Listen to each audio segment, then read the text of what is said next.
in stock market and in other places.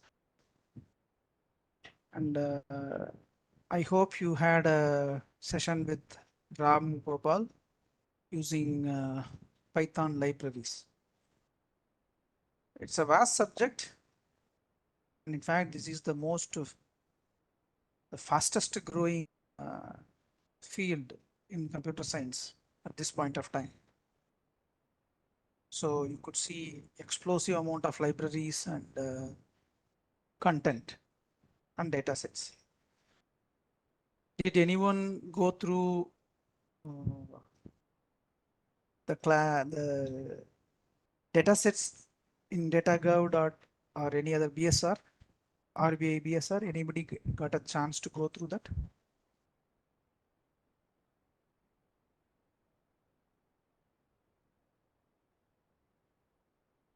You can type it in the chat if so.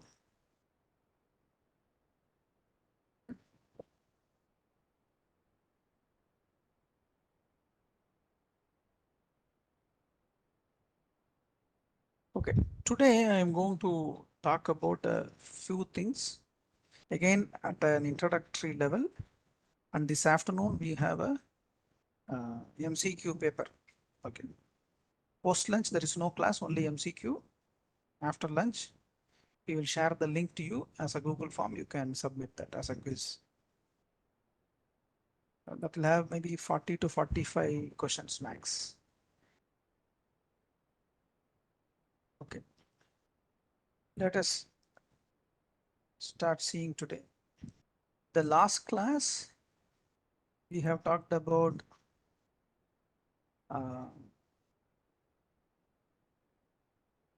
different data, right? And we also talked about the 5-point analysis. I think. What is that? No, sorry, not this one.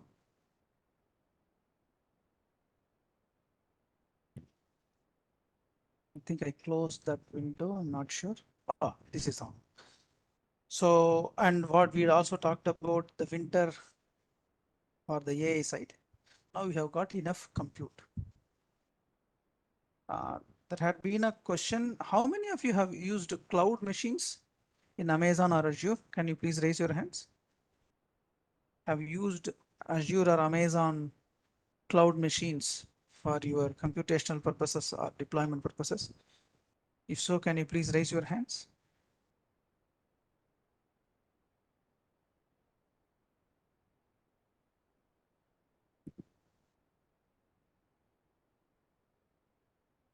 If you have not used, can you please type it in the chat?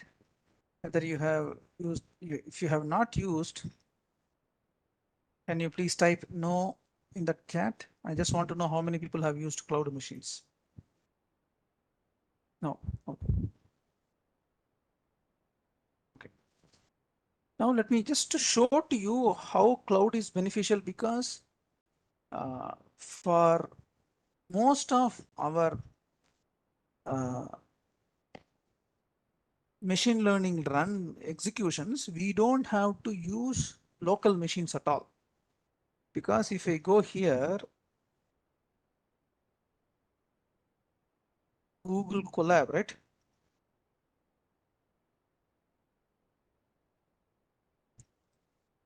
The collaboration or co-laboratory, for example, if I go to this one, right? Google itself is providing machines for us to execute. So when we deal with programs in terms of running machine learning libraries or importing libraries or executing those things on a data set, again, this is some other sample program. This is how the typical Google Colab will look like. What I want to show you here is, if you see here, it says they themselves provide a machine.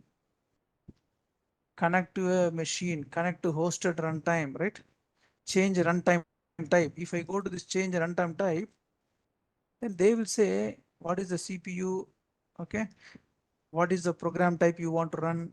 Whether you want a GPU. They provide some of these machines free for us. Anybody can access Collab. You can use this. And now Google has introduced Gemini also for language models. So when we have to execute libraries, we don't have to really go for a new machine. Okay. Everything is already there. But only thing is, people should also know if Google is not comfortable for them, they can also use something like Amazon. If I go to Amazon AWS uh, EC2 instance types. Okay. Amazon provides AWS instance types. If you see here, if you can hire this for 2-3 hours. There are a lot of machines available. If you look at in these things, how many virtual CPUs, what is the memory available? Okay. You can say 32 virtual CPUs, 128 gigabytes memory. You can get a machine. Okay. You can get a machine like this. 48 CPUs, 192 gigabytes of memory. You can hire just for a few hours. You can make all your programs ready. Everything. Again, I'm not for learning purposes, but if you want to really do some work, large data sets, if you want to active, if you want to do this, now if you go to pricing, okay,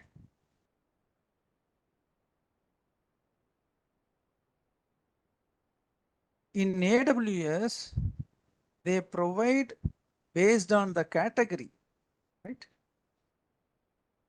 There is a pricing calculator also. So you can choose the machine types and then it will tell you what is the price.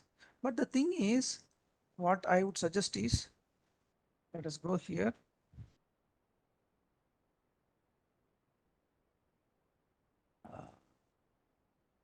There's a price listing is also available. Just 1 second, let me just say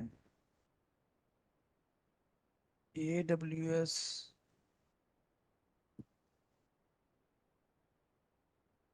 EC2 instance pricing, on-demand pricing.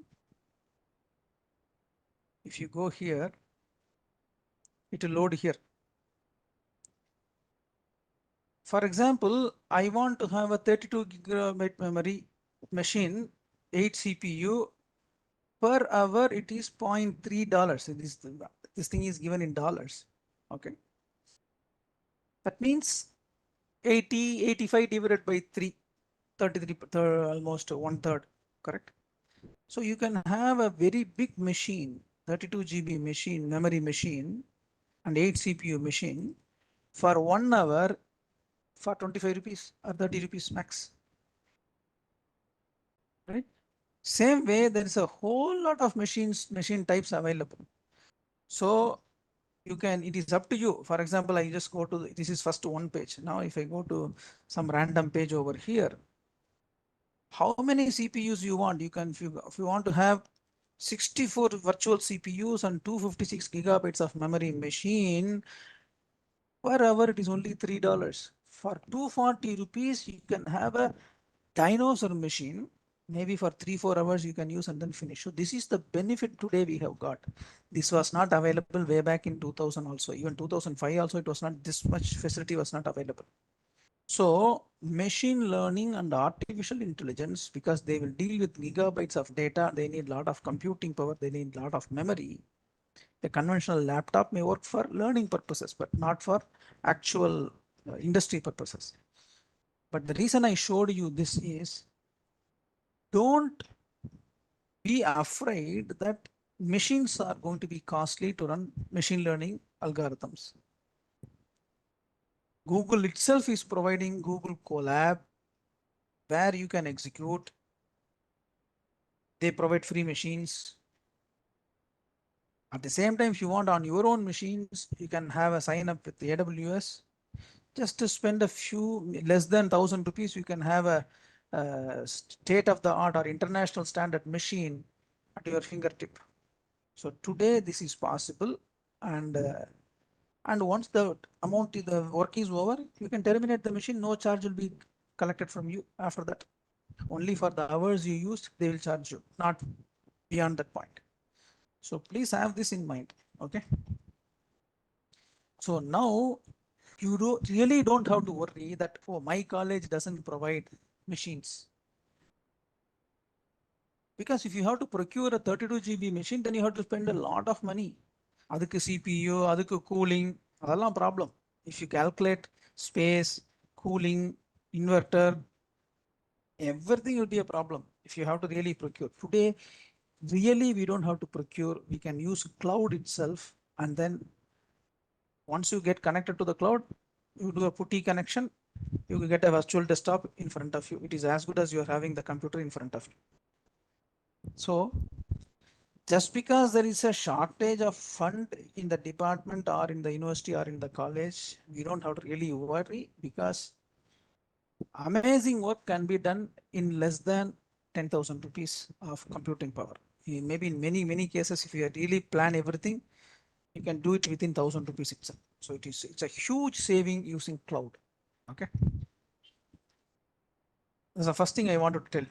The second thing on AI, okay, a few mathematics concepts you need to be going through as a self-study, because all these things are, as I repeatedly saying, 8, 9, 10, 11, 12 mathematics are more than enough. More than 8, 9, 10, 11, 12, just is 4 grade mathematics. If you have a full group on it. So first thing that you need to, mathematically, you need to be clear about mean, median, mode. Okay. What is meant by mean, median, mode?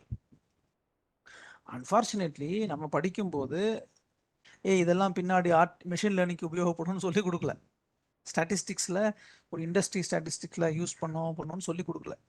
ஆனால் today anything you deal with ML or AI, it's all fundamental 9, 10, 11, 12 mathematics. அதுலயும் the statistics and probability, mean, median, mode. Okay. இது average நம்ம பார்த்தோம் already. Okay. Standard deviation. The standard deviation அப்படிங்கிறத பார்த்தோம். Okay. அதுக்கப்புறம் முக்கியமான concept line of best fit. How many of you still remember line of best fit? Please கை தூக்குங்க பார்ப்போம். மேத்தமேட்டிக்ஸ்ல நம்ம படிச்சிருப்போம் லைன் ஆஃப் பெஸ்ட் ஃபிட். 2 பேர் கை தூக்கி இருக்கிறாங்க. Good. The line of best fit தான் the whole machine learning linear regression ஃபுல்லாவே அதான். பட் இன்னைக்கு இதை பார்க்கறது இது ரொம்ப simple. In today's context, line of best fit is very simple. Let me show you one thing. நேற்றுக்கு FET காமிச்சேன் இல்லையா? Did I show you FET yesterday to your batch? I talked about our trust and what we do. I showed it to the other batch. Did I show FET to you, PHET, to you people? I don't remember that I showed it to you. If I didn't show, just say no. Okay, good. Okay. It will be very, very interesting. Let me show you something. Mathematics, physics, lot of simulations are here. What do you mean by simulation? Our example சொல்றேன்.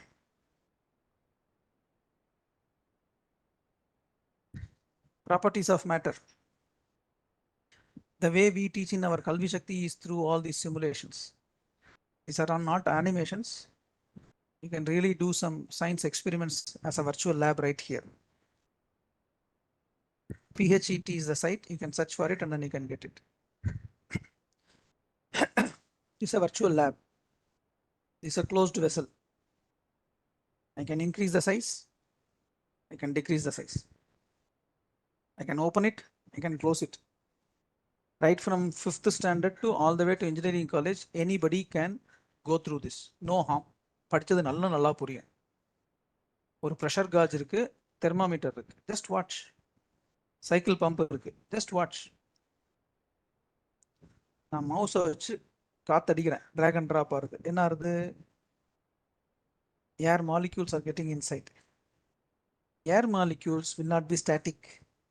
They will be colliding with each other. It will collide with the walls. First concept. In a closed vessel, if you push in air molecules, pressure will increase. Temperature also will increase. If you open the chamber, air molecules will escape. Solid will not escape. Liquid and air molecules will escape. Liquid will escape only through anything that is below that surface, whereas air molecules or gaseous molecules will escape on all the fronts, irrespective of bottom or top. Pressure will increase. In the concept, how many ever picture you draw, it will be very difficult for the students to grasp. Today, simulations are there. ஒரு video போட்டு காமிக்கிறத விட செஞ்சு காமிக்கிறது நல்லது. இப்போ பாருங்க, I change the color of the pump. Now I am going to ask you a series of questions. Is the orange particle smaller or bigger? Type it in the chat.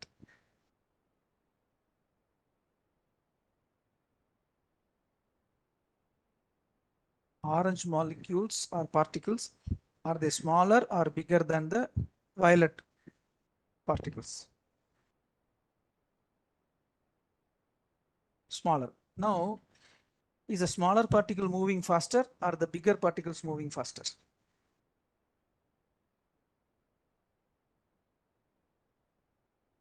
Smaller particles moving faster. So nitrogen molecules are heavy. Hydrogen molecules will be small. Hydrogen molecule will move faster with more kinetic energy. Simple concept. Now heat பண்றேன் கீழேந்து.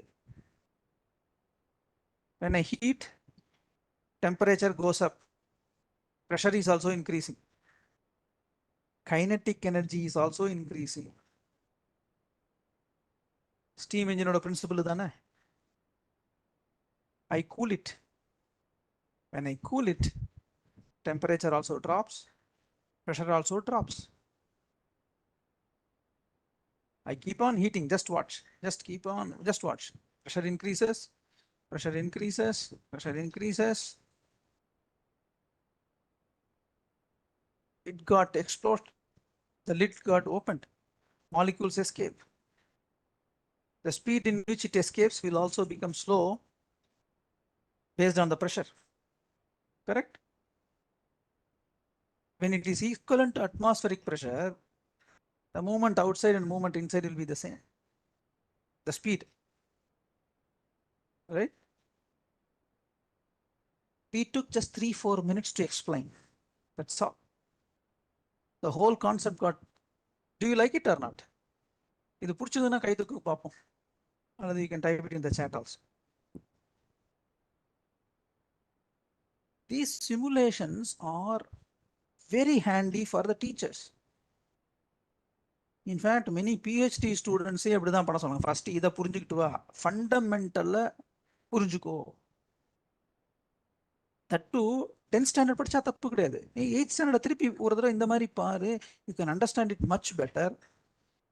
We are able to see the difference in their understanding within a few weeks after seeing these kind of simulations. So இந்த simulation தான் காட்டி நான் நிறைய சொல்லி கொடுப்போம்.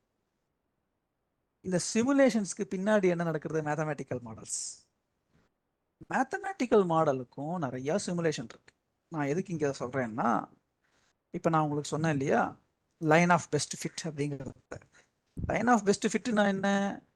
I have some points, அந்த பாயிண்ட்ஸ்லேருந்து distance கம்மியாக இருக்கக்கூடிய ஒரு line. I want to draw a line. The distance from each of these points will be the least with that line. Okay, அதைத்தான் நான் சொல்ல போறேன். அதை எப்படி நான் காமிக்கிறது? How can I show it to people?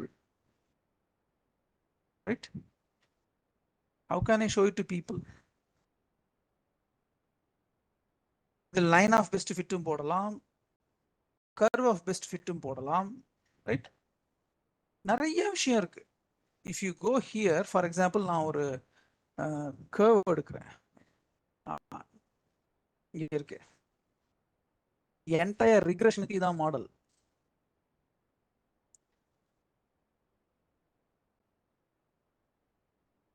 Just watch. இது எதுக்கு சொல்றேன்னாக்க, ஆஸ் அ செல்ஃப் ஸ்டடி நீங்க போய் மேனுவலா பாருங்க. என்ன சொல்றான், டாட்டை நீங்க வைங்க. நான் டாட்டை வைக்கிறேன் அங்க அங்க. ஓகே, இங்க இருந்து டாட் எடுத்து இப்படி டிராப் பண்றேன். இங்க ஒரு டாட், இங்க ஒரு டாட், இங்க ஒரு டாட், இங்க ஒரு டாட், இங்க ஒரு டாட், இங்க ஒரு டாட், இப்படி பல டாட் வைக்கிறேன். இதுக்கு ஒரு லைனை டிரா பண்ணு.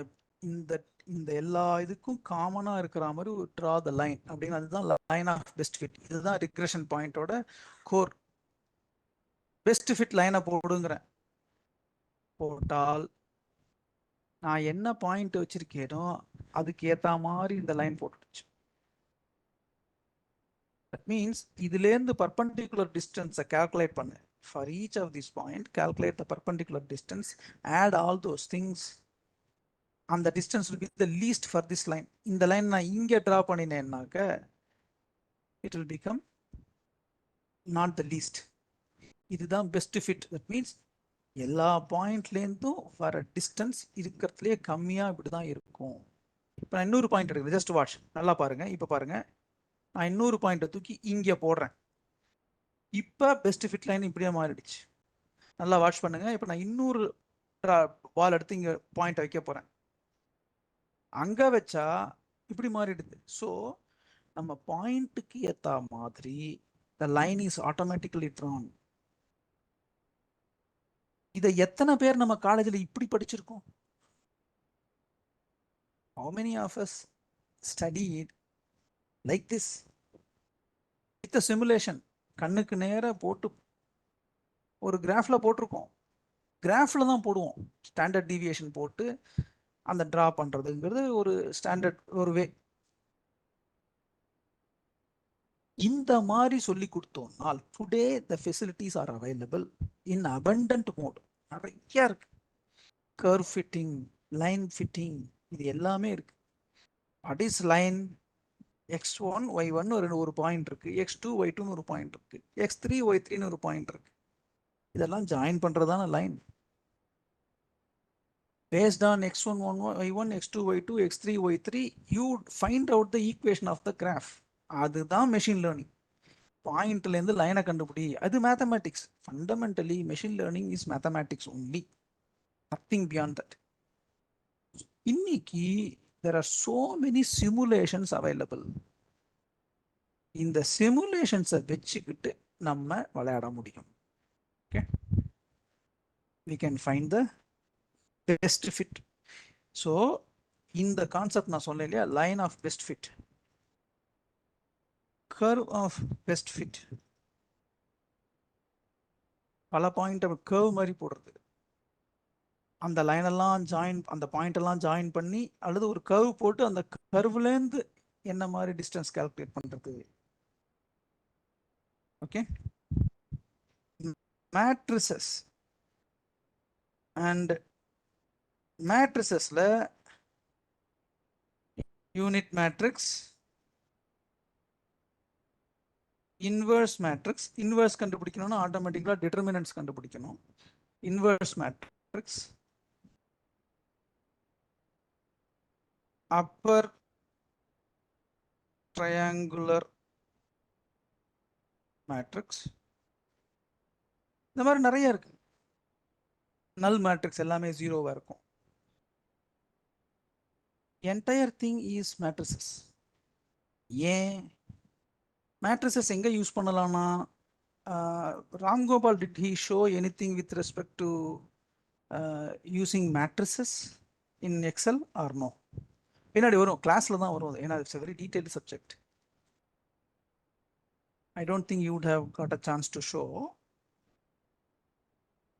மேட்ரிக்ஸ் நான் கண்டுபிடிக்கணும். எதுக்காக நான் மேட்ரிக்ஸ் கண்டுபிடிக்கணும் அப்படின்னால், let me open an Excel sheet.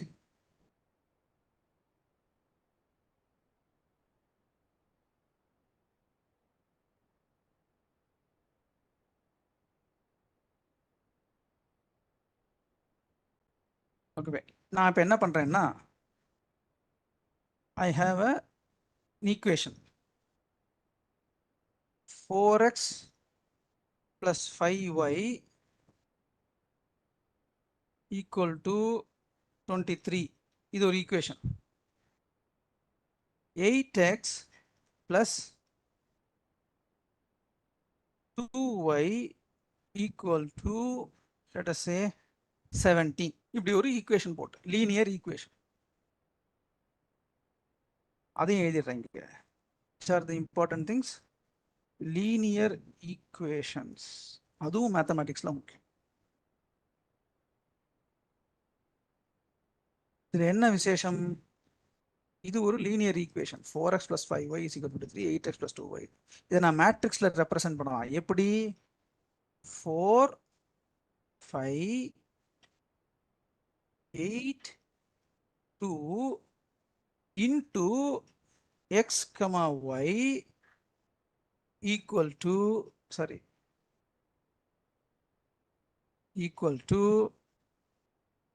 23, 17. Right? நான் வந்து என்ன பண்ணலாம், இதுல ஒரு மேட்ரிக்ஸ் மாதிரி, imagine that this is a matrix, 2 cross 2 matrix. நம்ம மேட்ரிக்ஸ்க்கு என்ன சொல்லுவோம்? டாட்னு சொல்லுவோம், right? Matrix multiplication 4, 5, 8, 2 matrix dot single காலம் மேட்ரிக்ஸ். இது XY 2 ரோ 1 காலம் இருக்கு. இது 2 ரோ 2 காலம். ஏன்னாக்க எப்படி மல்டிப்ளை பண்ணுவோம்? 4x plus 5y is equal to 23, 8x plus 2y is equal to 17. இப்படி தான் மேட்ரிக்ஸ் மல்டிப்ளிகேஷன் நடக்கும். So the same linear equation can be represented as a matrix.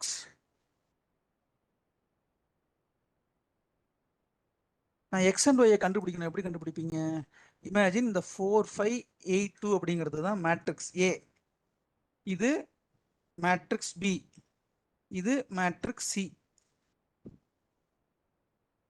நான் B தான் கண்டுபிடிக்கணும். ஏன்னா x and y தான் வேரியன்ட், வேரியபிள். எனக்கு என்னன்னு தெரியாது. இந்த x and y நான் கண்டுபிடிக்கணும்.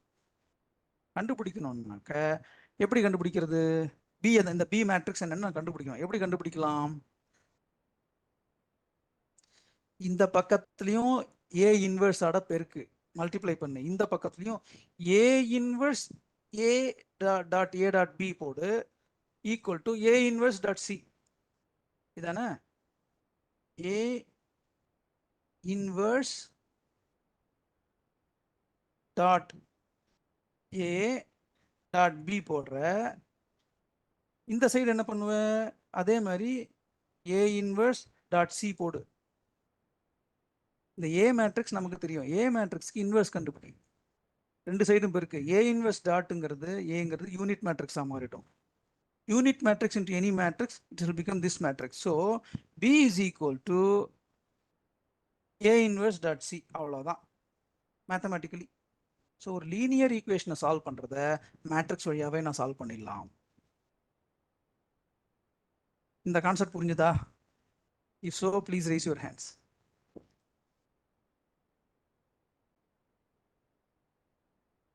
If this concept is clear, please raise the hands. Very simple concept. எனக்கு நல்லா ஞாபகம், 9th கிளாஸ்ல தான் தமிழ்ல அணிகள், நான் தமிழ் மீடியத்துல தான் படித்தேன், அணிகள்னு சொல்லி கொடுத்தாங்க. ஆனா அது எங்க அப்பெல்லாம் யூஸ் ஆகல, இங்க வந்து யூஸ் ஆகுது. So linear equation can be solve using matrices. So இப்போ நான் என்ன பண்ணுவேன், மேத்தமேட்டிக்ஸோட ஃபண்டமெண்டல் பிரின்சிபல்ஸ் தான் இங்கே யூஸ் ஆகும். Mean, median, mode, average, standard deviation, line of best fit, matrices, determinants, linear equations, இதெல்லாம் இங்கே வரும். ஸோ மெஷின் லேர்னிங் அப்படிங்கிறதுக்கு உங்களுக்கு நல்லா புரியணும், அது பின்னாடி எப்படி வேலை பண்ணுறதுன்னு புரியணும்னால் இந்த மேத்தமேட்டிக்ஸ் பிரின்சிபல்லாம் ஒரு தடவை ப்ரஷ் அப் பண்ணீங்க, ஆட்டோமேட்டிக்காக எல்லாம் தெரிஞ்சிடும். அப்படியே கண்ணுக்கு முன்னாடி வந்து நிற்கும் ஆன்சர். இந்த இந்த மேத்தமேட்டிக்ஸ் பிரின்சிபல் நான் சொன்னேன் இல்லையா, இதுக்கு you can go to fed மாதிரி நிறைய சிமுலேஷன் இருக்குது. நாங்கள் இன்னும் சில சிமுலேஷன் இடம் இல்லாமல் நம்ம கேல்குலேட்டர் இல்லாமல் நான் சொல்கிறேன். கையாலே கால்குலேட்டே பண்ண வேண்டாம், ஆட்டோமேட்டிக் கொடுத்துரும் அது எல்லாத்தையும். ஒன்லி திங் அதை எப்படி யூஸ் பண்ணணும், how to use it, how to consume இட்டுங்கிறது நம்ம தான் பார்த்துக்கணும். The concept only we should know. Okay, இதை பேஸ் பண்ணி தான் என்டையர் லீனியர் ஈக்குவேஷன்ஸை பேஸ் பண்ணி தான் ப்ரெடிக்ஷன்ஸ் நடக்கிறது. Most of the predictions, almost half of the predictions are based on linear equations. And அதே மாதிரி there is something called time series. நேற்று நம்ம ஸ்டாக் மார்க்கெட் பார்த்தோமோ, ஒரு வாரத்தில் வாட் இஸ் இட்ஸ் பிஹேவியர், ஒரு மாசத்துல வாட் இஸ் இட்ஸ் பிஹேவியர், 1 monthல what is its behaviour, weather. இந்த டைம் சீரீஸ்ல பார்த்தீங்கன்னாக்க சீசனலாக இருக்கும். எர்த்தை எடுத்துக்கிட்டிங்கன்னா it's perfectly seasonal. Summer, winter, autumn எல்லாம் கரெக்டாக அதனுடைய சீசனில் it will happen.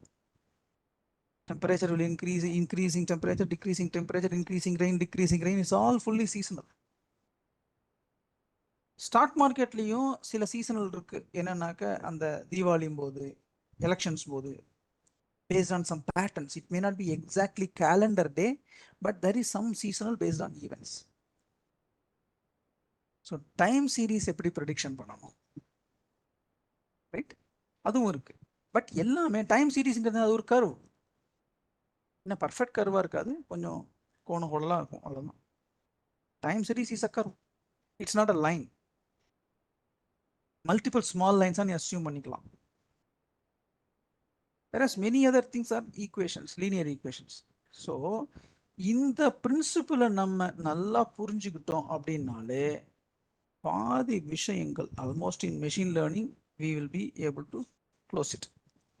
Okay, Ram, are you there? Ram has arrived?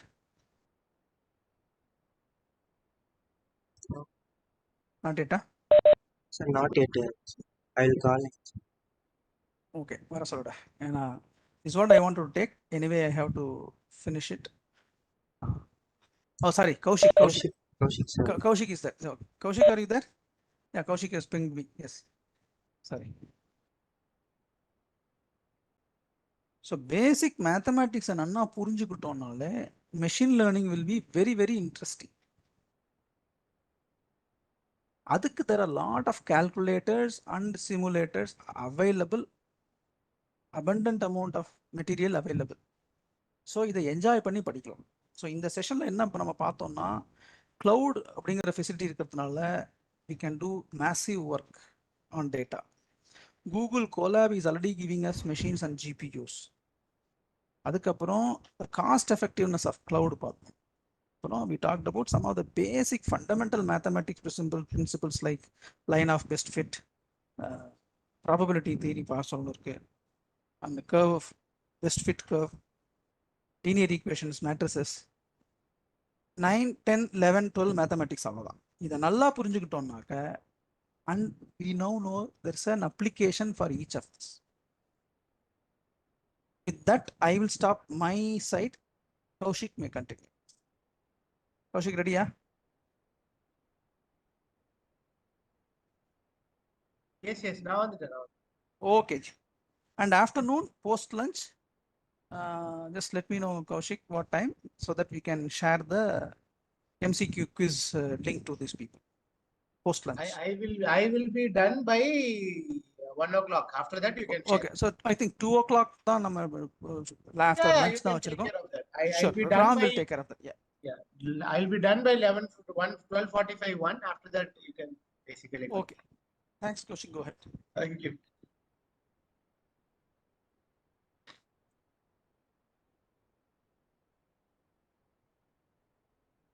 Okay, so if you can, Karthik, I'm looking at DevOps. Yes, sir. Ganesh. Okay. நான் சொல்றேன் அதுக்கப்புறம் record start பண்ணுங்க recording. Okay, sir. 1 minute. Everyone, hope you are all able to hear my voice. So we will have this session for the next 1 hour, 1 hour, 15 minutes. So basically in this section, I want to introduce you to the various techniques that are part of the data science, where we basically try to do some sort of learning. So in this session, I will cover some of the important topics on which we will be evaluating the students. I'm sure most of you would know, would be well versed in machine learning and data analytics stuff. The only thing that we are trying to discuss in this is what are the major topics that we would be covering as a part of this course for the students, and what will be the kind of evaluations that we will be doing, what tools and techniques that we will be doing, and how you can basically evaluate them. So that is precisely the idea. Okay, so let me start sharing my screen now. Okay. So can you all let me know if you are able to see my screen?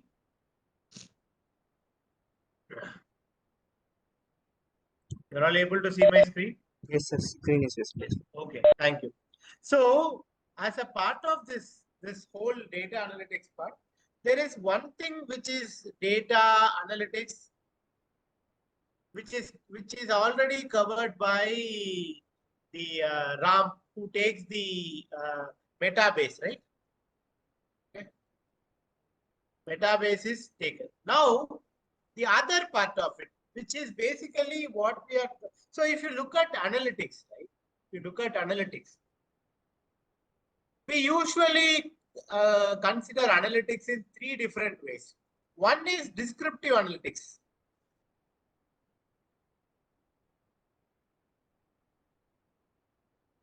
Descriptive analytics.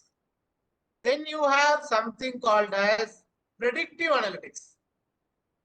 Predictive analytics. Then you have something called as, what is the next one? What is the next one?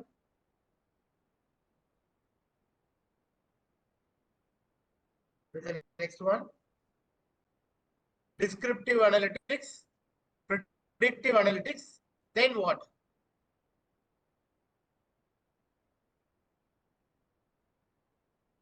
What is the next one?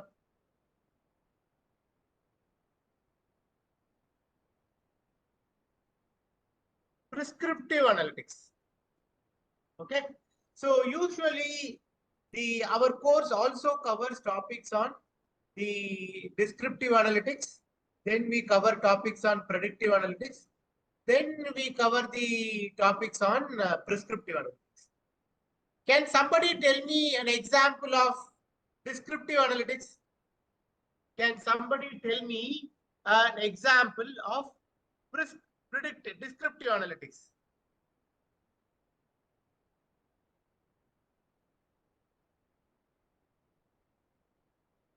Yes, I would expect. I mean, most of all of you are professors and teachers, right? So I would expect you to interact. You would not like if your students are not interacting, right?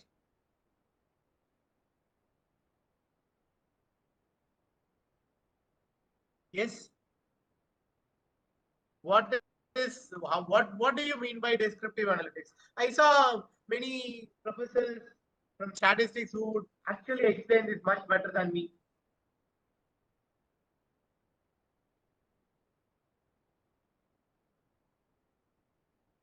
Yes. Can somebody tell me what is, okay. I think it's a weekend, Saturday. People are not in mood.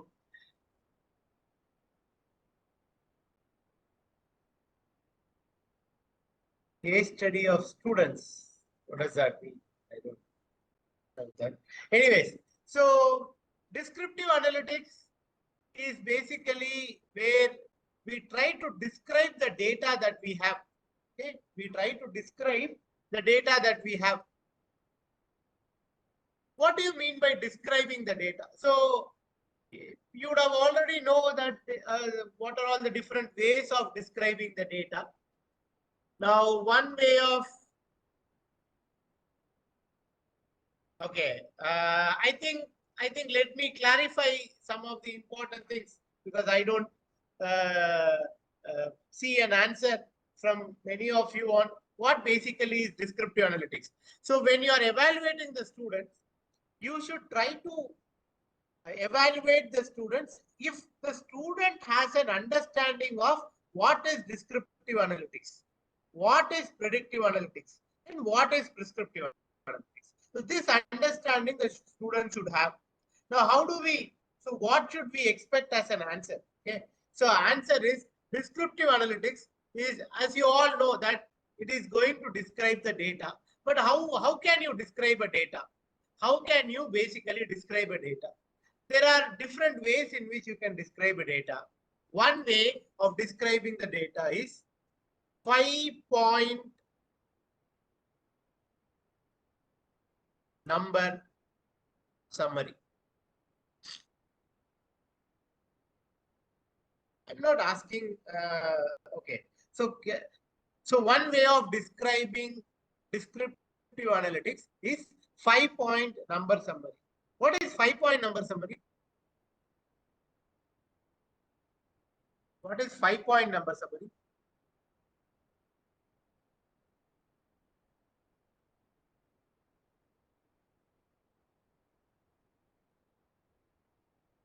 Yes. What is 5-point number summary?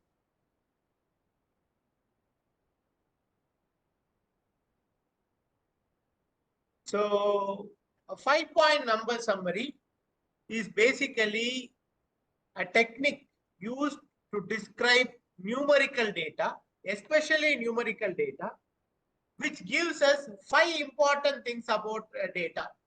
It gives you 5 important things about the data.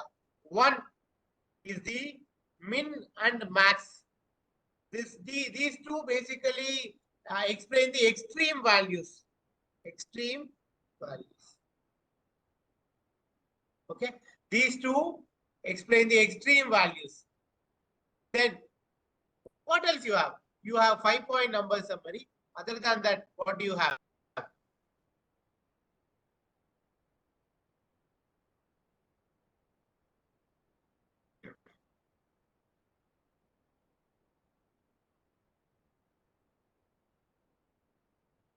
Then you have, yes, anybody wants to answer? 5-point number summary. So you have min, max, right? Then you have something called as the mean. Okay, the mean, the average value. Okay, the average value. Then you have something called as Q1, which is the lower quartile. Lower quartile.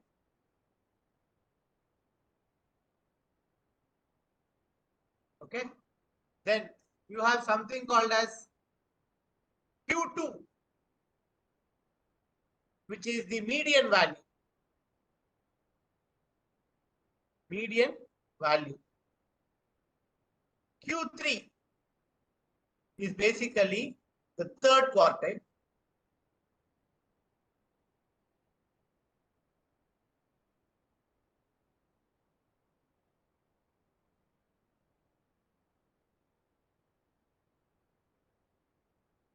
Okay.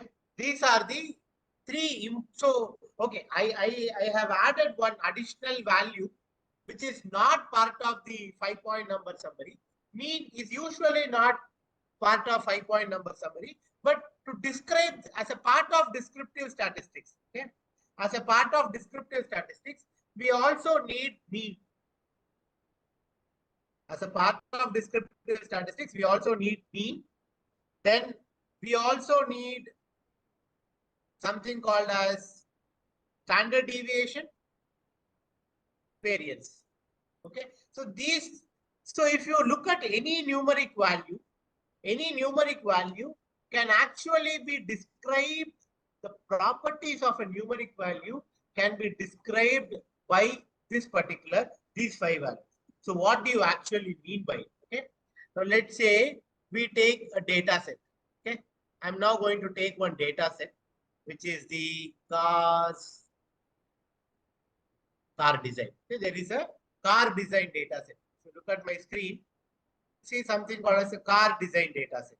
Okay, so there are different values here, symboling, normalized values. Let me download this data. Okay,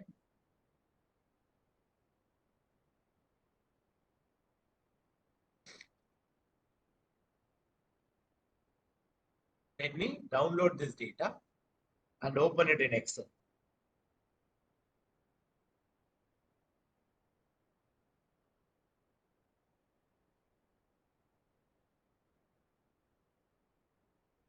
Okay, so if you look at this data, okay, hope you are all able to see the data. Okay, so here it has several columns. Now, when we evaluate the students, one of the activity that we will ask the students to do is, hey, describe this data. How can you summarize and describe this data for us? How can you summarize and explain the data to us? Now, if you look at this data, there are different types of data here. Usually, the data is divided into, there are different ways of dividing the data. One of the most common way of dividing the data is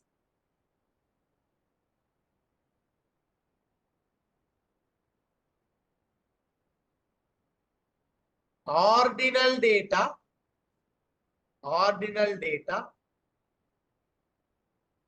and nominal data. Okay, so here you have categorical data. The categorical data can be divided into ordinal data and nominal data. Then you have something called as numerical data. So what we usually want the students, as a people who are studying data analytics, what we want the students to know is what are categorical, what do you mean by an ordinal data? Okay, what do you mean by an ordinal data, and what do you mean by a categorical data? So the students should be able to explain the difference between ordinal data and nominal data with an example. Okay.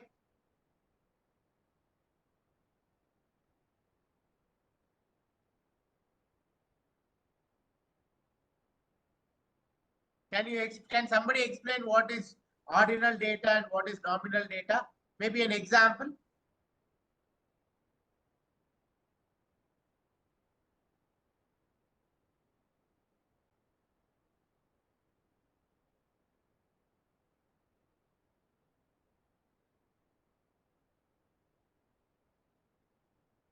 Can somebody explain what is a nominal data and what is a ordinal data?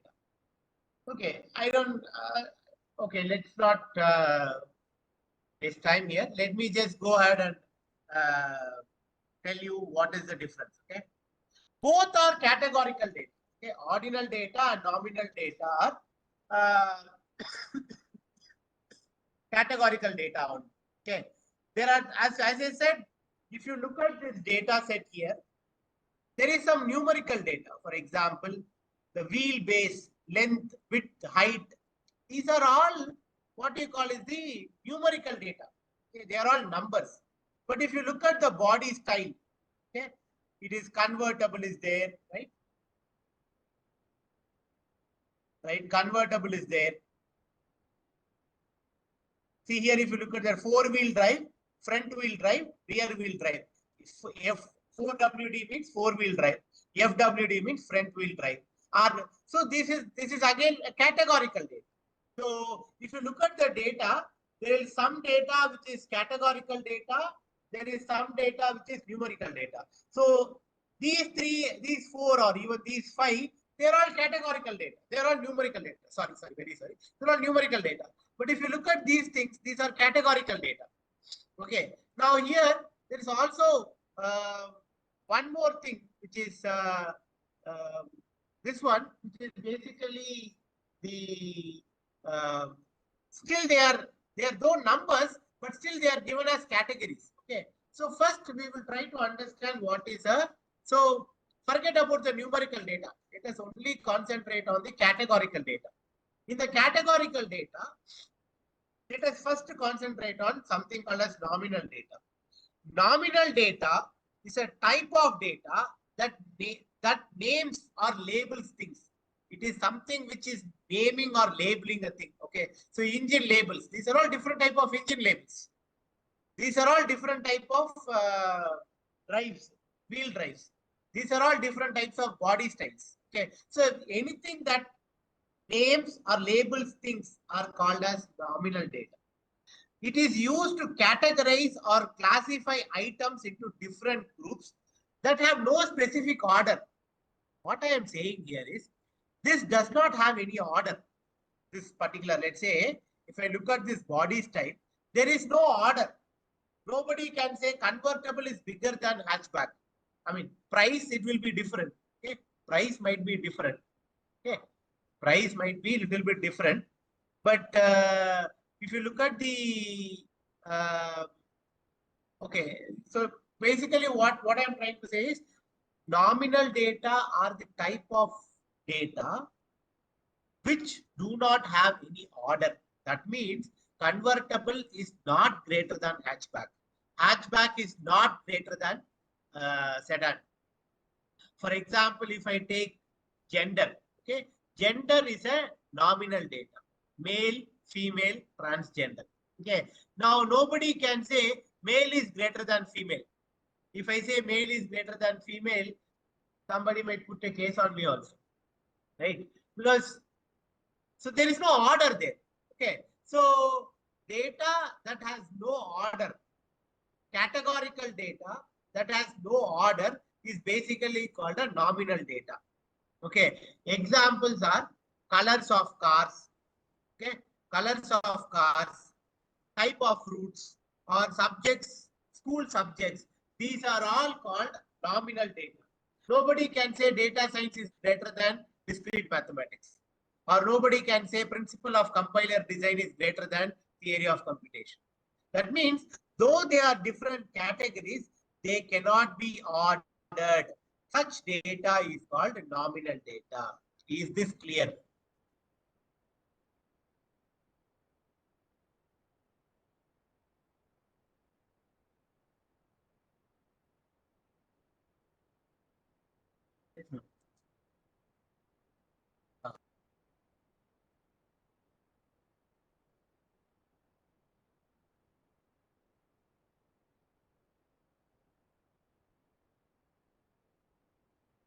Sorry.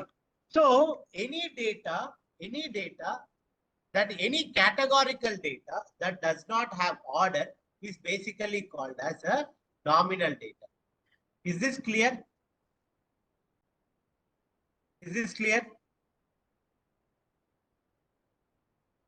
Are you all clear what is nominal data? Now, let us go to ordinal data. Ordinal data, on the other hand, has a specific order. Okay, order of ranking. Though it is a categorical data only, okay, while it categorizes items like nominal data, it also arranges them in a meaningful sequence. Such data is called as ordinal data. For example, class. Okay, first class, second class, third class. Though they are all categories, 10th class is greater than 5th class. 5th class is greater than 3rd class, right? So they are basically when you create a data and when you also order them, you need such type of data is basically called as ordinal data. Okay, so you have if you take up shirt size, what are the various shirt size you get? What are the various type of shirt sizes you get or dress sizes that you get? What are the various sizes of shirt sizes you get? L, sorry, M, sorry, S, M, L, XL, double XL, triple XL. Yes, right. So these are all different type of sizes, right? Now, there is one small important point in the ordinal data. You cannot say M is 2 times that of S. That means they cannot be compared in, it is not possible for you to basically say that it is double of them. Okay. Only what you can only say is, you can only say it is M is bigger than S. M is bigger than S. L is bigger than M. XL is bigger. But you cannot say that there is same amount of difference between M and L. You cannot say it is there is the difference is same between XL and double XL. The difference between double XL and triple XL is not same. Okay, a very important point. Note here. In the ordinal data, the difference of these order is not same. Okay, that is also very important thing that you have to understand. Okay, now we know. Okay, now if somebody is asking you what are all the different types of data, forget from the other real world thing. From a see, data science or data analytics is purely based on statistics, machine learning, and programming, nothing else, and lot of common sense. Okay, so data science is all about statistics, mathematics, a little bit of programming, lot of common sense. So that is why it is a rare skill, because many of them have statistical knowledge, many of them have mathematical knowledge, they might also have programming knowledge, but very few of them have common sense. It is, though it is, we say common sense is a rare commodity these days. So if once you have once you can apply a lot of common sense into the data, you will be able to bring out a lot of inferences from the data. Okay, so here if you data categorize, data types, okay, data categorization. Okay.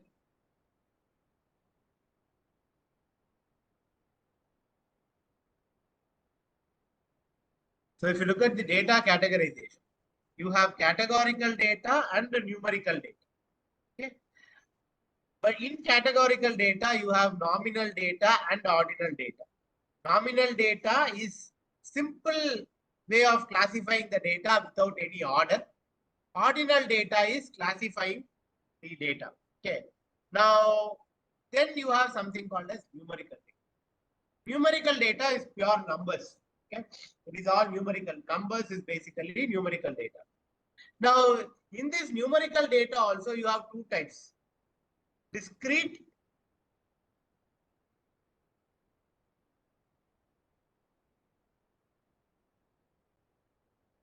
and continuous. Okay, there is a continuous data and discrete data. So this is the basic standard statistical way of categorizing the data. So when you are evaluating the students, especially with the area of data science, the student should be able to categorically tell this data is a ordinal data. This is a numerical data. This is a continuous data. This is a discrete data. For example, let me show you some examples. Okay. I'm going to an Excel sheet. Okay. So here I have color. Okay. Then I have class. Okay. Then I have what do I call number of periods.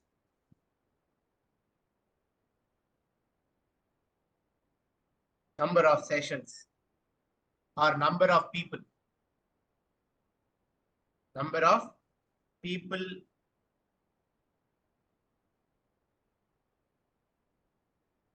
in a class. Okay. Then height of students.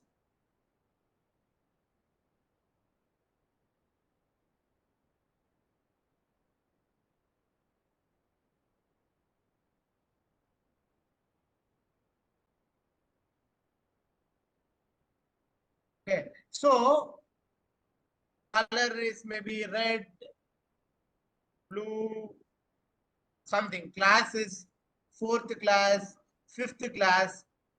Number of people in a class 40, 50, 35. Height of students, it's a 149.5, 155.6. Now, tell me what is color? What data type is colors? What data type is colors? Colors and a data type. Ordinala, nominala, discrete, continuous, in a data type. What is the data type of the color? Nominal, very good. Class, what type of data is class? What type of data type is class? Class in a data type. Class is an ordinal data, correct? Class is ordinal. Number of people in a class. Number of people in a class என்ன? அது வந்து discrete continuous. Number of people in a class. Number of people in a class. Number of people in a class. Is it discrete or is it continuous? Yes, it is discrete because you cannot have 42.5 people in a class, correct? You cannot have 42 people, 42.5 people in a class, correct? It can be either 43, 44, 45, 46, correct? You cannot have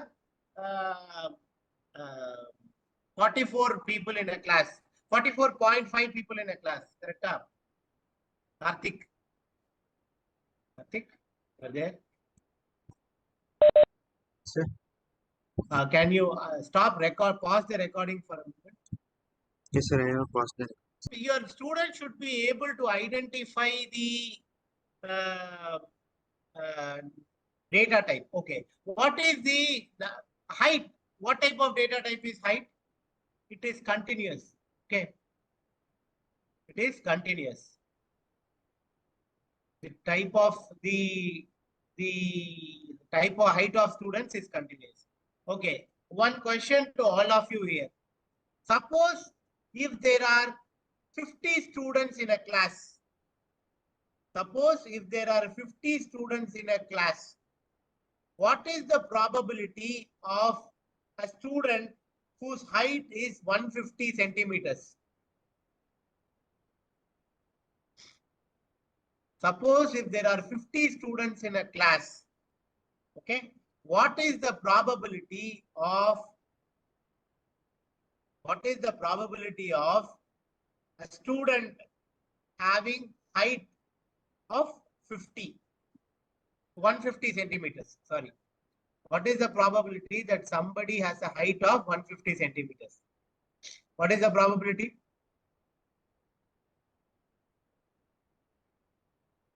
Yes. I saw many of you are from statistics background, mathematics background. I would expect an answer. What is the probability Assume that there are 50 students in a class. Assume that there are 50 students in a class. And what is the probability that one of them is 150 centimeters? I have received one answer. Do all others agree to that answer?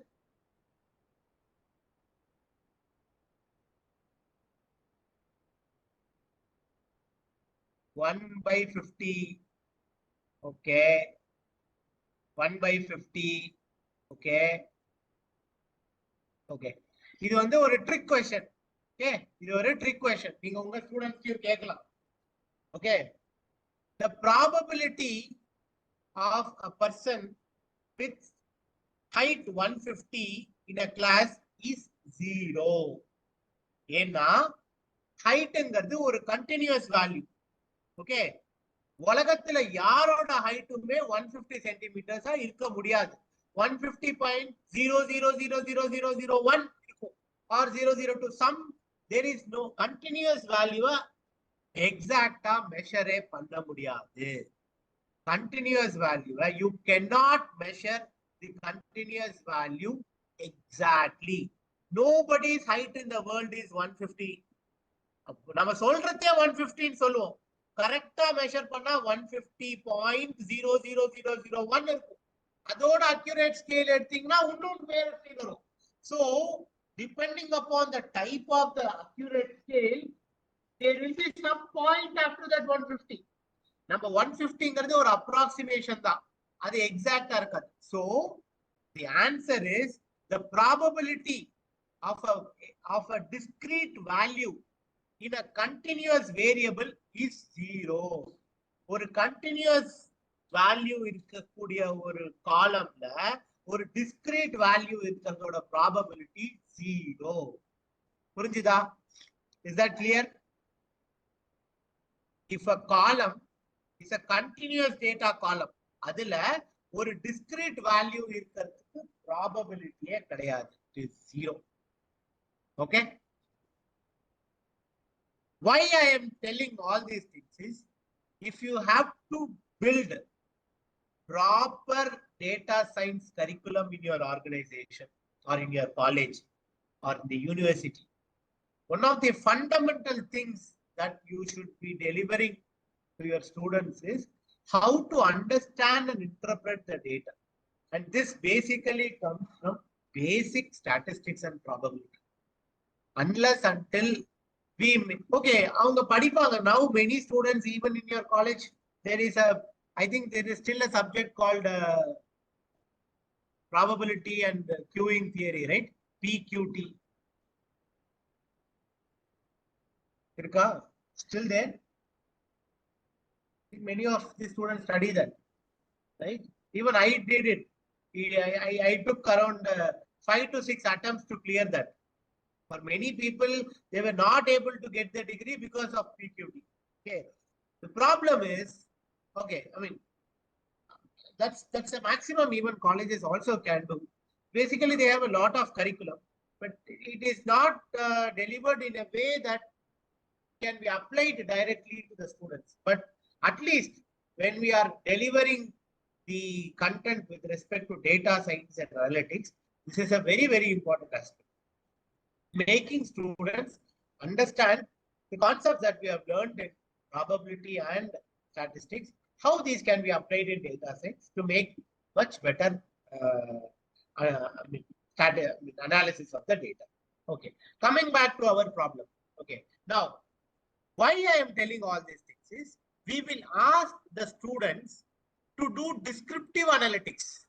Okay, to do the descriptive analytics on categorical data and numerical data. Appo, when students are presenting their work on categorical and on descriptive data, you have to ask them very pointed questions. How can you describe numerical data? How can you describe categorical data? Numerical data, the answer that the person should say is, numerical data can be, we can do descriptive analytics. Okay, we can do descriptive statistics. Okay, of numerical data using 5-point number summary. Our 5-point number summary in Solata kuda okay. At least if he is able to tell mean, median, maximum, minimum, Q1, Q2, Q3, if they are able to tell this answer, it is a win. Because the student has understood how to describe the data. Now, ipo numerical data you are explaining with discrete, with 5-point number summary. How will you describe categorical data? How will you explain categorical data? Next week, when we are going to meet live in person, I will ask you this question. How will you describe categorical data? How we know how to describe numerical data, but how do we describe categorical data? Okay, find out and give. Now let us go to Collab notebook. Okay, how many of you have used Collab? How many of you have used Collab?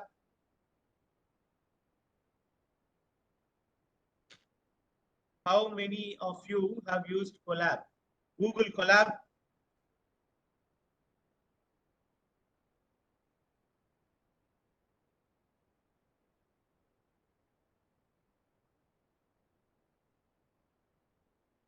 How many of you have used Google Collab? I'm not saying yes, sir. Have you used? Okay. Some people have used. Okay, Google Colab, some people have. So this is basically where you can write code. Okay. This is the place where you can basically start doing. One second.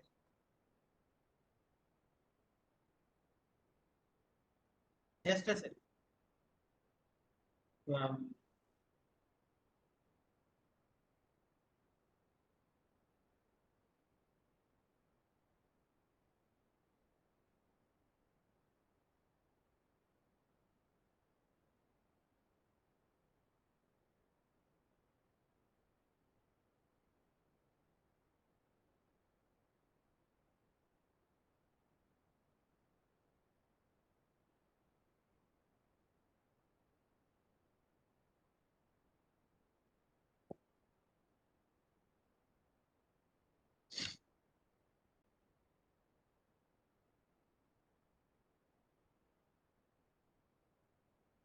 Karthik, can you just pause for a moment?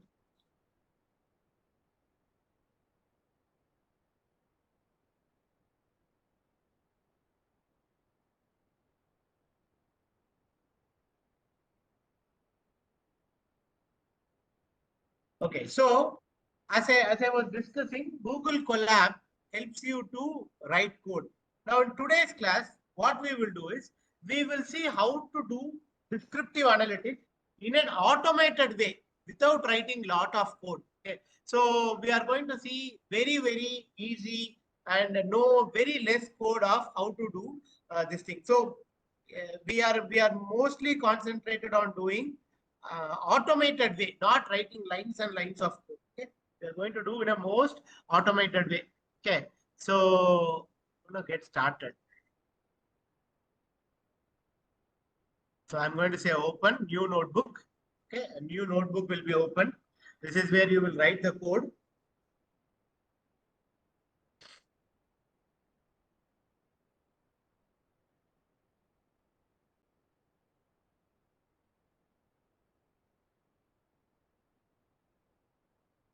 Okay.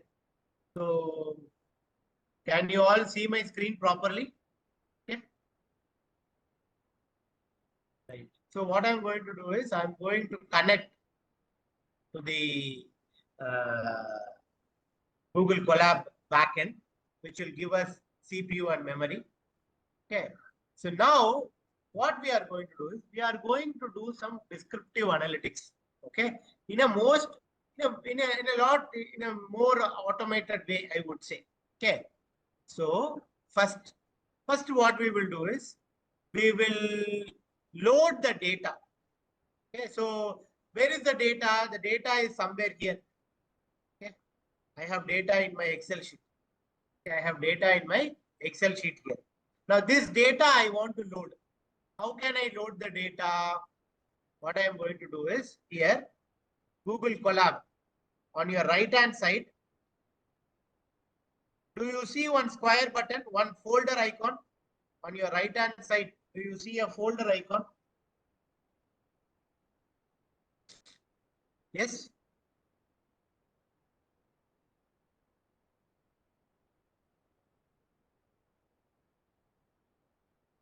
Do you see a folder icon? Yes. So you click on that folder icon. Here you can also connect to your Google Drive. Right now I am not connecting to the Google Drive. There is a sample data here. There is already some sample data available. You can use it or you can load your own data. Now what I am going to do is I am going to load my data.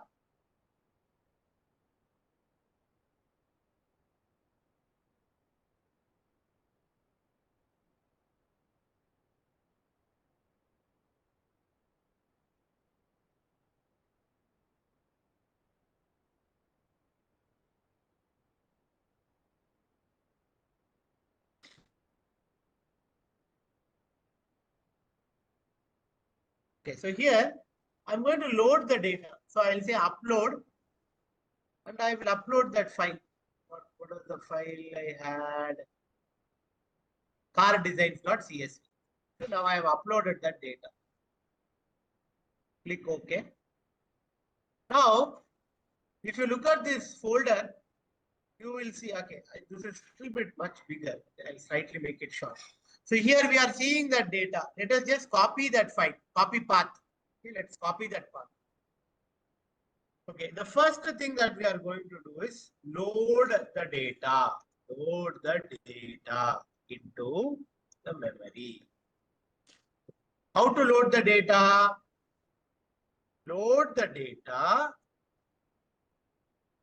using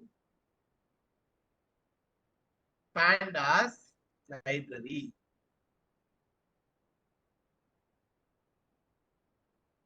Okay. Import pandas as PD. This library will import a package called pandas. Pandas is a library used for doing descriptive analytics on tabular data. Wherever you have data in a tabular format, wherever you have data in a tabular format, that data can be analyzed using pandas. Now I have loaded this data pandas. Then what I do is next step. Now I have to load the data. In data science terminology, the data table is called as a data frame. Now what we are going to do is we are going to load our data that is there in a file into a data frame. Okay. So you have to create a variable df. Df is the name of the variable. You can give any name. Okay. I'm giving df just to represent it as a data frame. Data frame is equal to PD. PD is nothing but the pandas. Read underscore CSV. We're going to read the CSV file. I have to give the path. I have already copied the path from here. Copy path. Right? And now I put it there. Now the moment I do this, it will now load the data. The data frame is loaded. Now, how do I see that the data is loaded? The next line, I say df.head. This will basically show the first 5 lines of data. Can you see this? Now, are you all clear how to load a file, a data file into a data frame using Python? Is that clear? Yes? No? Did you all understand how to load the data? Yes? No?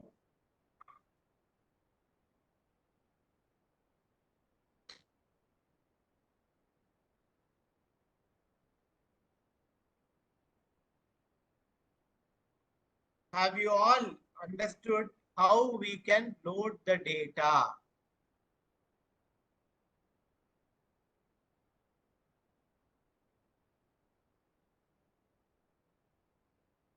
Okay. Now, that is fine. Now, Now we will do some analytics on this data. Okay, statistical analytics on. What can we do? Okay, first thing, we will do descriptive analytics on the. We will do descriptive analytics on some numerical data. Let's say there is a column called wheelbase. Okay, on that wheelbase column, we will do that. Right now, what I am going to do is df of the df is nothing but the data frame in which I have the data.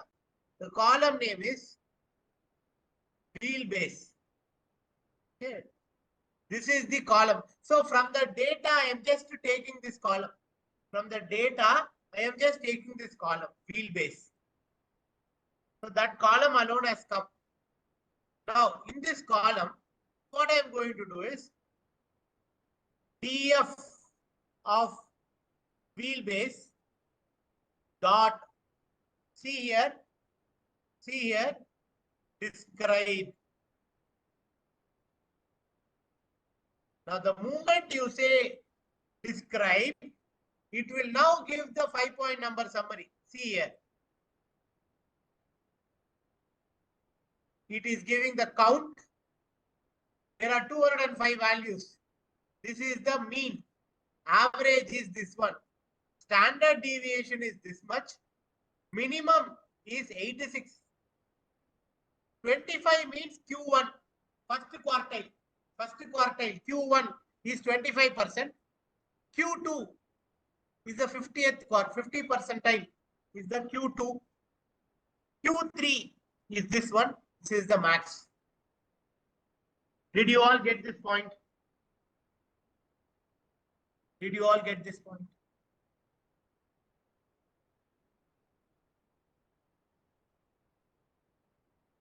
Karthik, can you hear me? Yes, sir. Voice is audible, sir. Voice is audible, right? Yeah, yes, sir. Clearly. Okay, fine.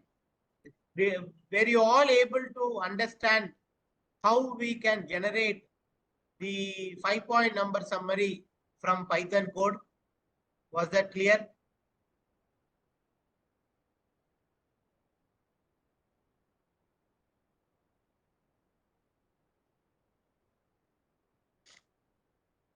Okay. Now that you have defined the 5-point number summary, now tell me, what is an outlier? Can somebody tell me what is an outlier? What is an outlier? Let's say I have some numbers like 20, 30, 40,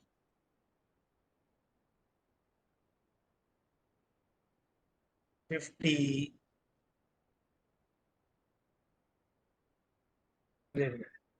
100, 200, 300, 400, 500, 0,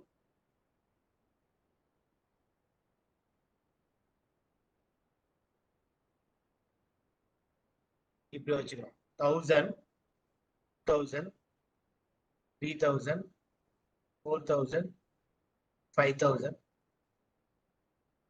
100, 20,000. In this set of values, what are the outliers? In this set, what are the outliers? What are the outliers?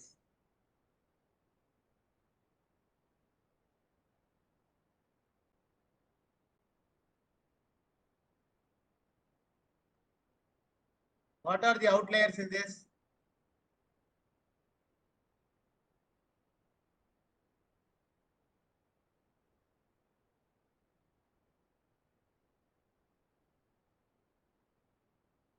Okay. Outliers means values that are very, very off the record. So if you look at this particular one, 10 and 20,000 are outliers. But how can you find an outlier? What is the technique or what is the tool used for finding the outliers?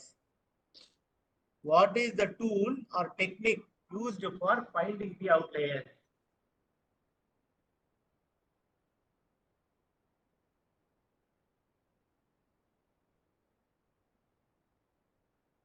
What are the tools that are used for finding the outliers? Outlier value என்ன tool வச்சு நான் கண்டுபிடிக்கலாம்? What is the tool name or what is the technique name?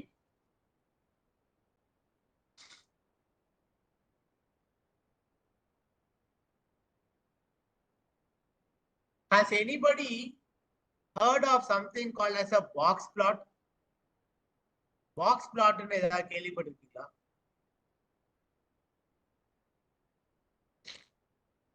Box plot.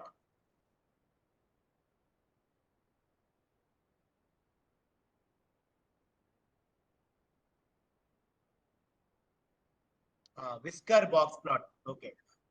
Whisker, yes. Okay. What will a box plot give you?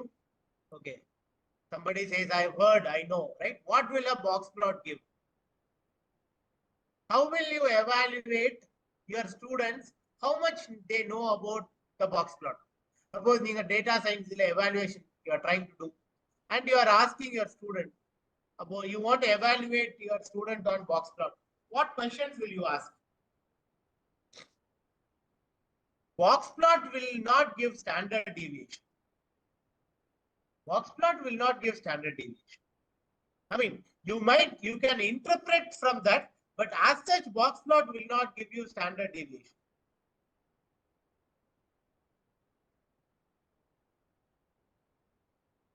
Okay, what will a box plot give? First, what we will do is we will draw one box plot. Okay, we will draw one box plot. Okay, so for this we need a package called import Cbon, CABORN as SNS. Cbon அப்படின்னு ஒரு package இருக்கு Python. Okay, now using this we will now say SNS dot box plot. Box and plot வேற இருக்கு, அது வேற. Okay, box plot x is equal to df of wheelbase. நான் என்ன சொல்றேன்னா, இந்த wheelbase வந்து okay, draw the wheelbase நிறைய values இருக்கு இல்லையா, that box plot, using that draw a box plot. Okay, இப்போ நான் am saying run. இப்போ பாருங்க, இப்போ box plot வந்துச்சு, ரெண்டு வேல்யூ இருக்கு.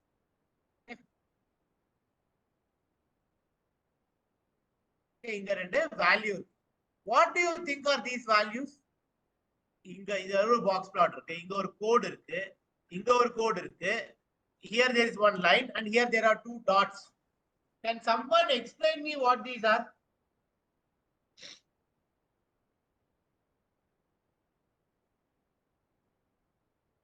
Can somebody explain? Can you explain what is this line? What is this line?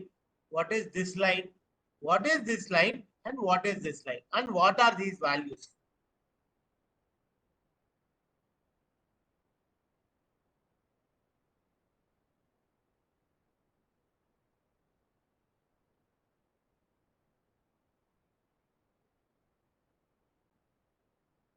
Yes? Can somebody tell that? This. What are these values? Okay. Number already we have seen 5-point number summary, right? Q1, right? First quartile, இதுதான் Q1. இந்த line தான் Q1. Okay, இந்த line Q1.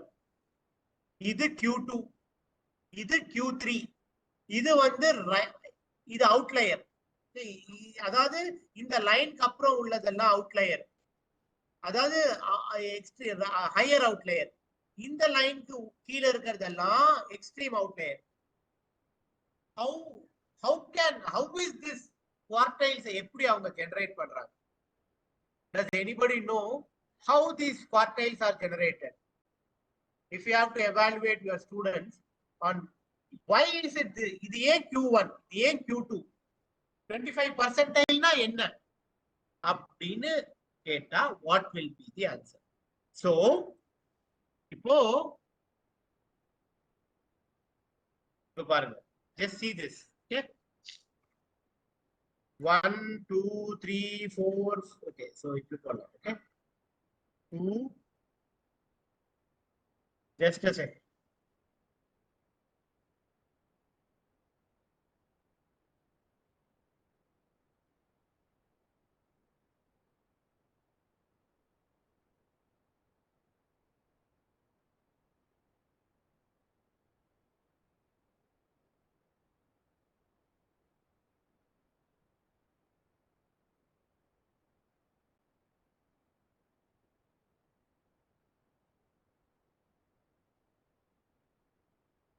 So now just understand. Okay, ஒரு காலம் இருக்கு, அந்த காலத்துல இதுதான் வேல்யூ. ஃபார் எக்ஸாம்பிள் வச்சுக்கோ, ஏஜோட வேல்யூஸ் எல்லாம் வச்சுக்கோ.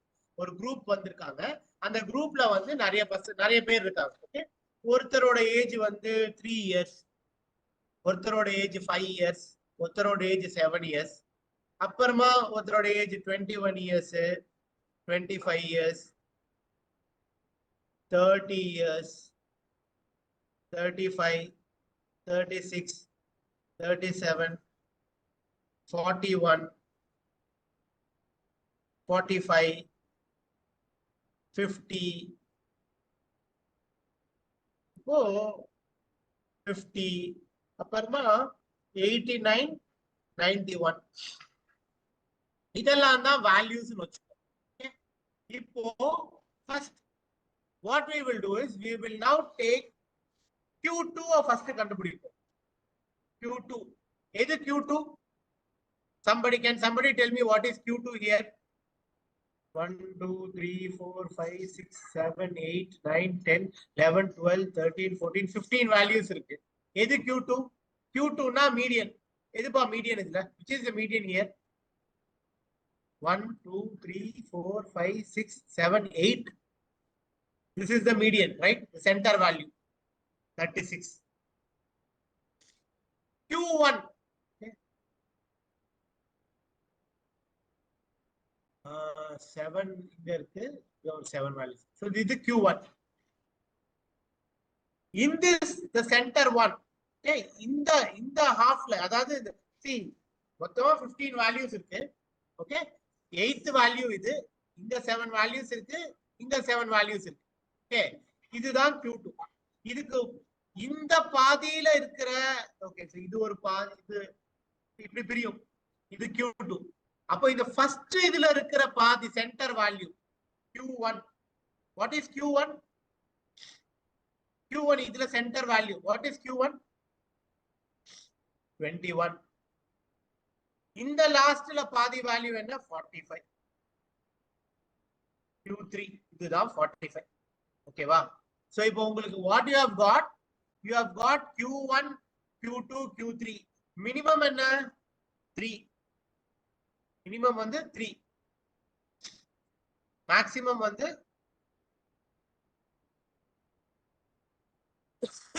91. ஓகே, சோ இப்போ உங்களுக்கு என்ன கிடைச்சிருக்குன்னா, பாக்ஸ் பிளாட் போடுறதுக்கு 3 கோடு வேணும்ல. ஃபர்ஸ்ட் டப்பா, நடுப்புற டப்பா வந்து 36. Sorry, 36 is the center diagram. இங்க நான் போடுறேன். Okay, right. So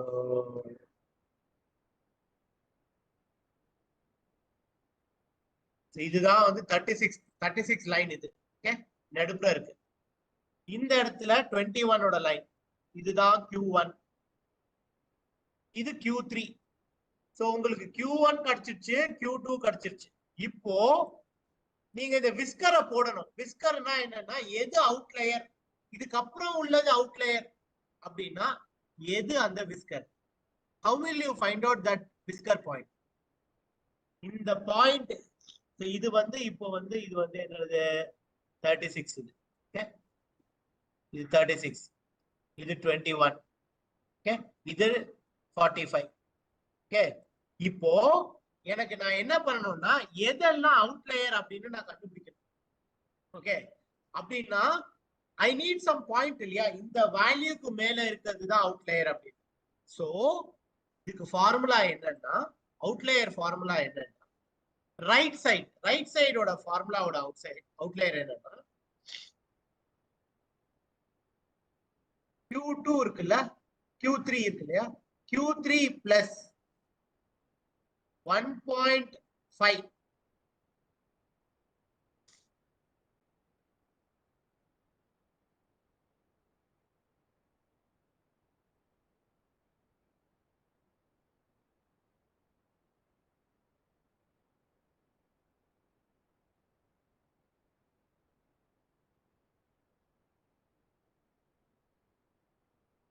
you know Q1, Q2, Q3. Okay, நம்ம இப்ப என்ன பண்ணணும்னா நம்ம வந்து ஒரு இன்னொரு ஃபார்முலா நமக்கு வேணும். அது என்னன்னா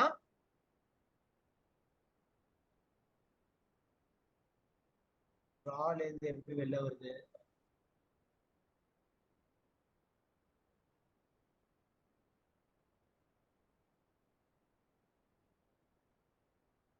ஓகே. சோ டிராயிங்ல இருந்து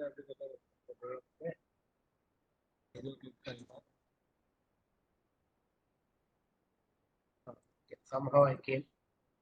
Okay, so நமக்கு Q1 தெரியும், என்னது 21. Q2 தெரியும் 36. Q3 தெரியும் 45. இப்போ நம்ம கால்குலேட் பண்ண வந்து IQR, இன்டர் குவார்டைல் ரேஞ்ச். இந்த இன்டர் குவார்டைல் ரேஞ்சோட ஃபார்முலா என்னன்னா Q3 minus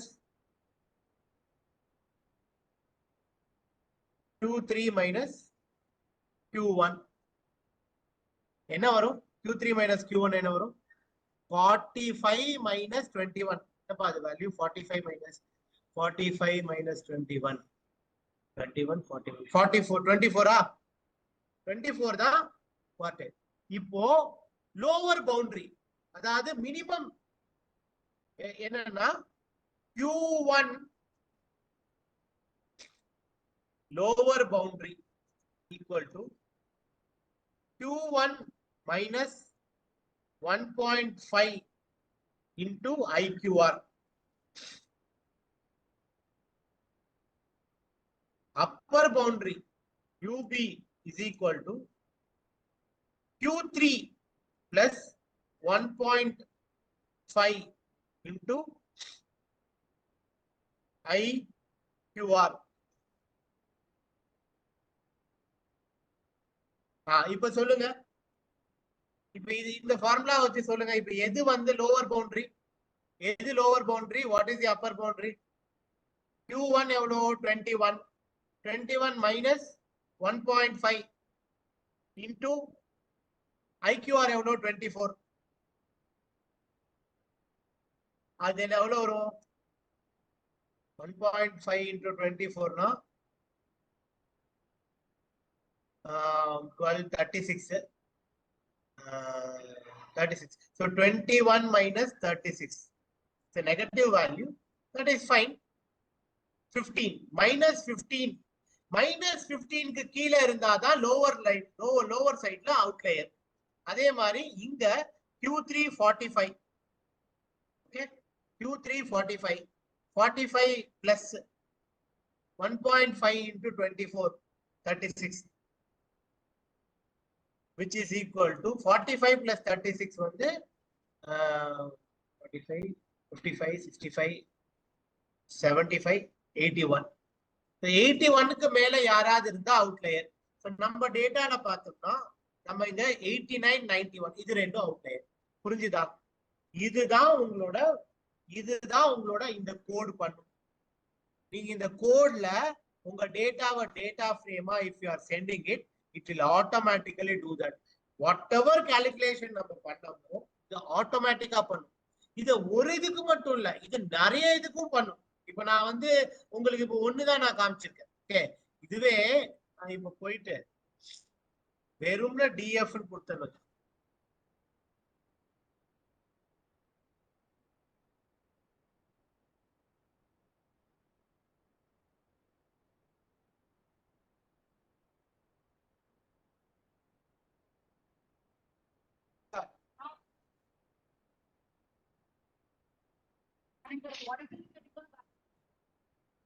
Okay. So sorry. So here the box plot now what we have seen is we just saw with ஒரு இதுக்கு தான் நம்ம box plot put. But you can basically try doing a lot of box plot also. Okay.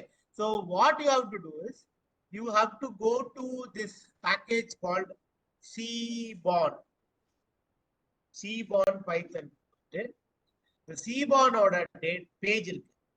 இந்த பேஜ்ல போயிட்டு நீங்க இந்த சிபாண்டோட இருக்கிற எல்லா type scatter plot, box plot இருக்கும், whisker plot, box and plot, violin plot, இந்த மாதிரி எல்லாத்துக்கும் just one line of code தான். பெருசா lines and lines of code you don't have to write. You just have to load the data. pandas use பண்ணி டேட்டாவை load பண்ணுங்க. Then you can start doing anything. Just one line of lines.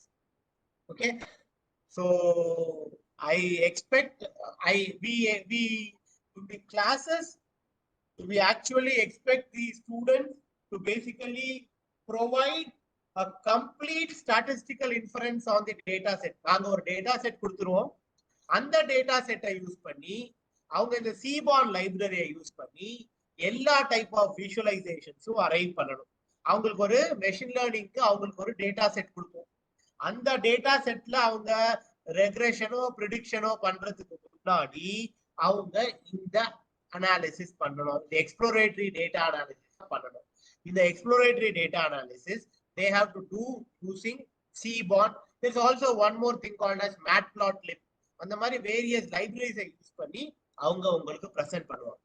நீங்க when you are evaluating you should know Cbondல அவங்க என்ன use பண்ணிருக்காங்க, மேட்பிளாட்லிப்ல என்ன use பண்ணிருக்காங்க, எந்தெந்த வேரியபிளுக்கு பண்ணிருக்காங்க, கேட்டகாரிக்கலுக்கு எப்படி பண்ணிருக்காங்க, நியூமரிக்கலுக்கு எப்படி பண்ணிருக்காங்க.